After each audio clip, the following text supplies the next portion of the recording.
this is Faith at Faith and Books. How are you doing? It's St. Patrick's Day, and that means I can take a little reprieve from my Lenten fast from the internet, which I haven't been doing so well at. Anyway, I've not been a good faster. But since it's a big feast day, usually the usual rules for Lent don't apply. So I thought I'd make a video, and the timing's good because I just finished reading The Breaking Point by Mary Roberts Rinehart, and I just keep thinking about it. I finished it a couple days ago, and it's just in my thoughts, and so I have thoughts about it. Now, this might have spoilers, so if you're doing the read-along with Janelle over at Too Fond of Books, and I'll link her below, then maybe don't watch. Or if you don't care about spoilers, you can watch. And I'll try not to be too spoilerish, but I think it's inevitable if I want to talk about it in any detail. So let's see, what was I going to say? So I discovered Mary Roberts Rinehart a few years ago. I was never a big mystery reader until middle age, and then I started reading it more and realized that I'd been missing so much. And somehow I stumbled on her, and she's really interesting. She is called the American Agatha Christie. However, she wrote before Agatha Christie. Agatha Christie didn't publish her first book until 1920, and Mary Roberts Rinehart her first book was, I think, published in 1908. She's American. She was from the East Coast, I think Pennsylvania. A lot of her books are set in Pennsylvania, like maybe Pittsburgh area or maybe somewhere. I can hear my neighbor talking over there. He's out walking his dog with another neighbor, and I can never remember the other neighbor's name. Anyway, they always walk their dogs together. I can hear him talking.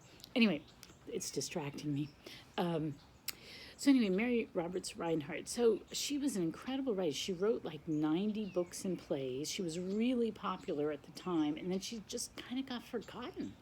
And she is the one who coined the phrase, "the butler did it." Like that was the premise of one of her books. And it became, it went into common, verbiage or spoken language as a phrase. She also wrote the book The Bat, which was the inspiration for the Batman, for Batman. And what else did she do that was so remarkable? Oh yeah, and she's the one that started the "But Had I Known" kind of mystery, where they're looking back and telling a mystery and explaining it from hindsight.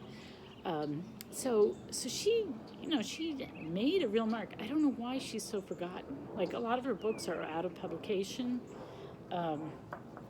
It's crazy that she got forgotten because she's a good writer, and she can not only write mysteries, but she writes straight up novels, and she's also really funny. She can write comedies, and they're hysterical. So I don't know, and I don't know what plays she wrote, but that would be interesting to look into. Anyway, so this book, The Breaking Point, I think came out in 1922, and it's about a guy named Dr. Richard Dick Livingstone, and the book opens up with him as a doctor in this small town in Pennsylvania, and he works with his uncle, who's also a doctor. They're in the same practice, and his spinster aunt, and he's a very quiet, hardworking, decent, kind person. And but and he falls in love with a neighbor daughter, and I guess maybe she's like 10 years younger than him. I think he's like 32, maybe she's 22. But he falls in love with her, and but the problem is he wants to marry her. But the problem is that he cannot remember his past. He can't remember very much past 10 years previous when he came to live in the town with his uncle. He's just blocked it out. He calls it walling it off. And he doesn't want to ask her to marry him until he knows what his past was, because as a doctor, he's done some psychological research, and it's because something traumatic happened to him, right? He talks about it being fear. Fear causes that kind of memory block. And he wants to know what it was he was so afraid of. Now, his uncle says that it was because his father had died, and then he was caught in a blizzard out in Wyoming and almost died from double pneumonia. So his uncle's theory is those things together were enough to cause this trauma. And so anyway, so it's what happens when he goes back to try to figure out about his past. And everybody's got secrets that they're keeping from him. And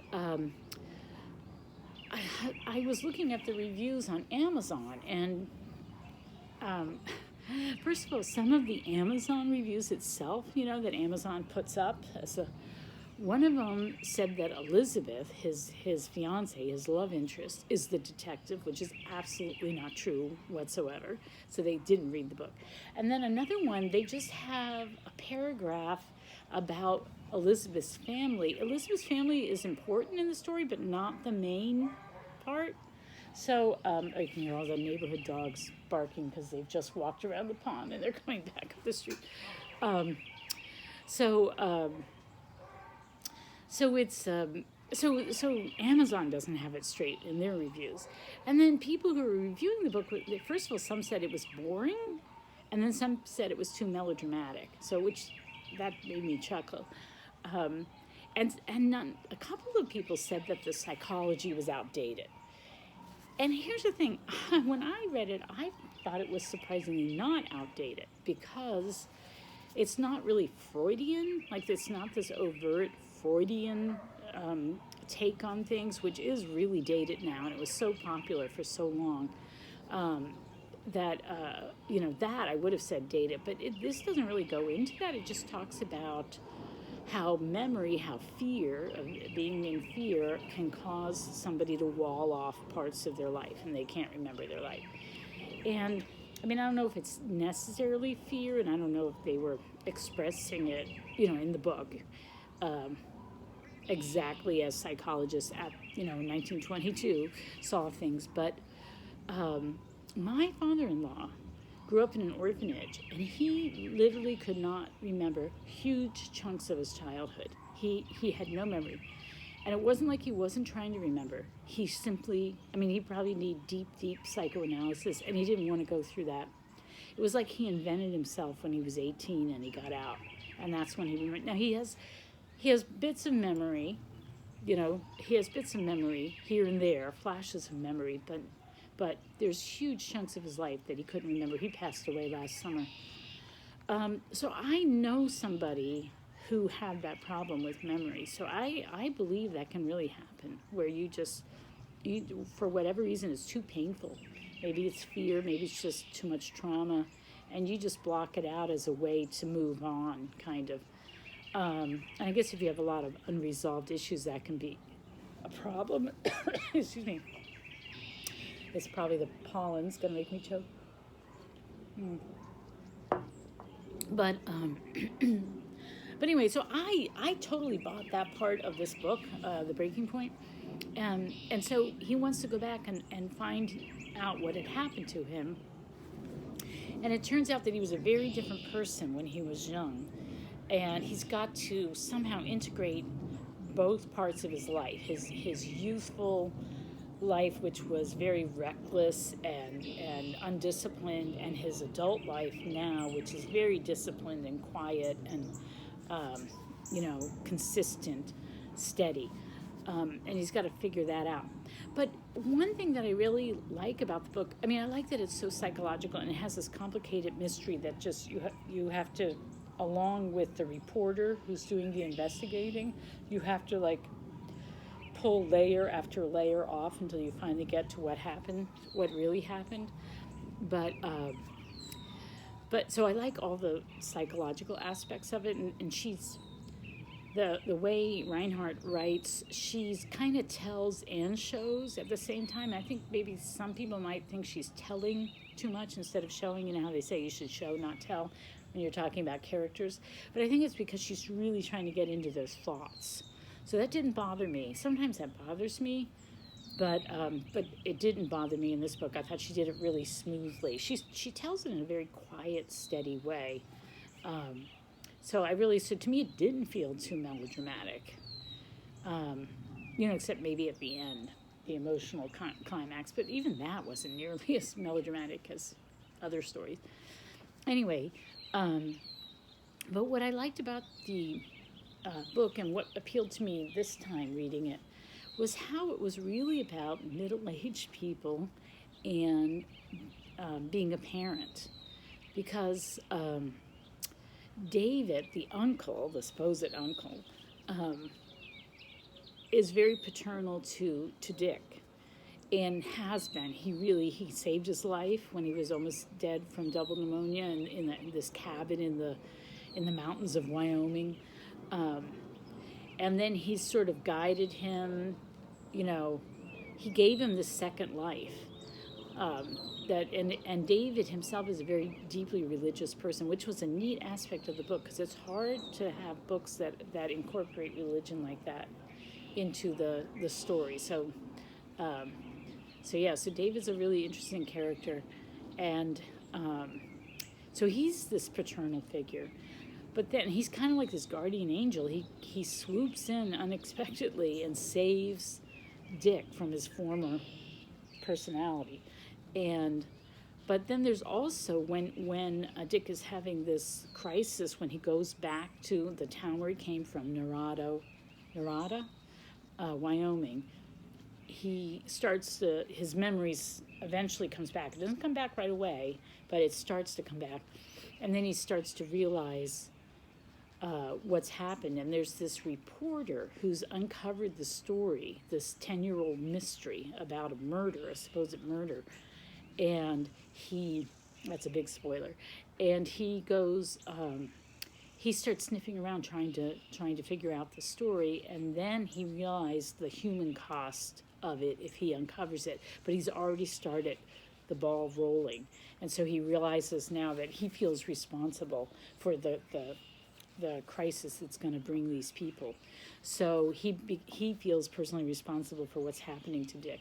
So he steps in. He's also like this guardian angel that saves Dick again. So he gets saved twice, once by David and then once by this guy Bassett, which I thought, and both of them have a very paternal feeling towards him. Like they need to take care of him, they need to protect him because he's a good guy, and he somehow he brings out that feeling in these men. But then there's also, when you go to the Wheeler family, so Dick is engaged to Elizabeth. Elizabeth is the youngest of 3 children. The oldest is Nina, and she's gotten married, and that's really interesting. Her whole marital thing is a very interesting aspect of the story. And then there's her brother Jim, who's kind of a cautionary tale, and then there's Elizabeth. And it's also about parents wondering how to best help their children, because the Mr. and Mrs. Wheeler have devoted their lives to being good parents and raising these 3 children, and the children are all on the cusp of adulthood, or they're just entering into adulthood. And it's a very dangerous time in their lives, and they're hoping that they'll make the right decision. Did Nina make the right decision when she married who she married? It's debatable. And then Jim makes very unwise decisions. And then Elizabeth is trying to cope with the fact that she was engaged to this man who went mysteriously away to discover something. And she doesn't hear from him again for months and months and months. She doesn't know what's going on. So and all these rumors are swirling around, and little bits of truth are coming out, and she's really, she's just completely devastated by what's gone on, because she's this very innocent, trusting, like kind of pure young woman who's just, head over heels in love with him. It's her first love, and, he's a really good guy, at least that part of him is. And so, it's a really complicated, the relationships are deep and nuanced and complicated, and nobody's all good and nobody's all bad. They're all human. I really, really enjoyed the book very, very much. I highly recommend reading it. It's Mary Roberts Rinehart needs to be needs to be better known, I think. So, all right, I think that's it. I've chatted for 15 minutes, so that's more than enough.